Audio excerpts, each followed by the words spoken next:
Hi and welcome to this Junior Cycle Higher Level Maths video. We're going to work through two quick examples of real life graphs. So directly proportional graph. So here's an example. Lucy is paid for the hours she works at a rate of €12 per hour. So if she works 2 hours, she gets €24. If she works 5 hours, she gets €6 and so on.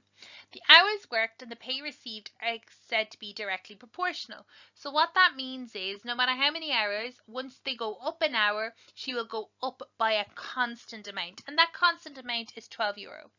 When the two quantities are in direct proportion, a graph is particularly useful for illustrating how one quantity increases or decreases relative to the second quantity. Directly proportional graphs are always straight lines through the origin, so 0, 0. Here is an example. So here we have pounds and kilograms. They are directly proportional. This allows us to convert without doing a calculation. Just be careful when we're using a graph for conversions because we have to rely on how accurate that graph is, how accurate our answers will be. So the graph, we want to use it to convert 20 pounds to kilograms. So let's find 20 pounds. We go up to the graph and we come across, here, and that gives us 9 kg. 14 pounds to kilogram, so 14 comes up here. Now, this is going to be a little bit more tricky, so this is actually drawn on for us, which is great. But when you see we come back, we know it's somewhere between 6 and 7. Is it 6.5? I would say it's about 6.4 kg. So it's not hugely accurate. If we had a better breakdown or a bigger space of this graph, we might be able to be more accurate.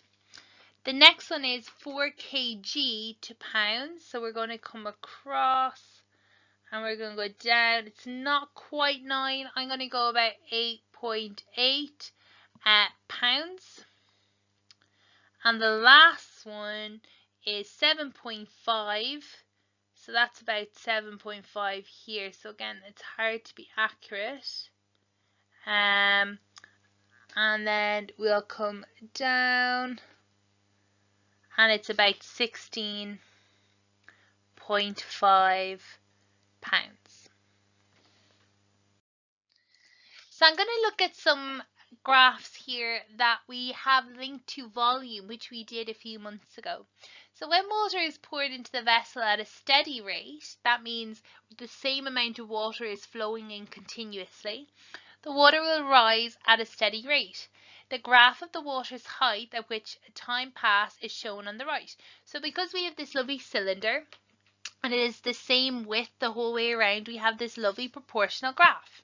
The graph is a straight line because the water rises at a constant rate.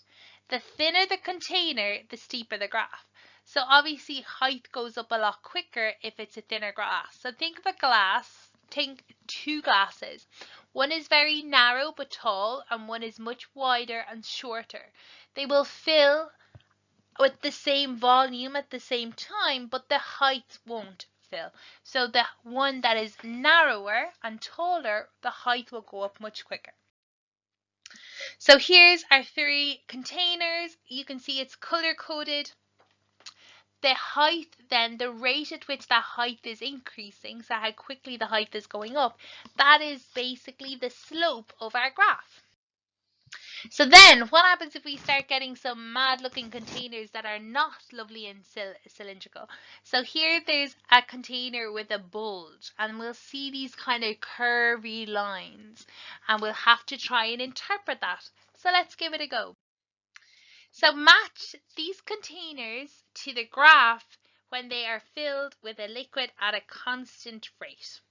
So what I'm going to look for is anything that's constant. So we can see that we have 2 cylindrical containers, A and B.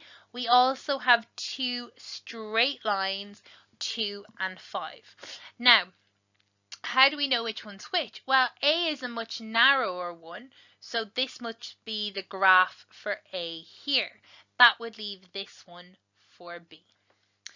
We then have two compounded cylindrical shapes, which is C and D. But notice they're the inverse of each other. C has a very thick, wide bottom, and then it goes narrow up the top, while D has a much narrower bottom and it gets wider as it goes up. So the two graphs we're looking at here are going to be 1 and 3, because they are a combination of two straight lines, two cylinders. So remember, the narrower the container, the steeper it is. Therefore, C will have a flatter graph, then a steeper one, while D will have a steeper one, then a flatter one. So this one is C because it has a flatter line, then a steeper line. This one is D because it has a steeper line, then a flatter line. That leaves us with this as being E. But why is it E? So we have this line here and this line here. Notice that the top piece is steeper than the bottom piece because the bottom piece is wider and this is narrow. That bit we're used to.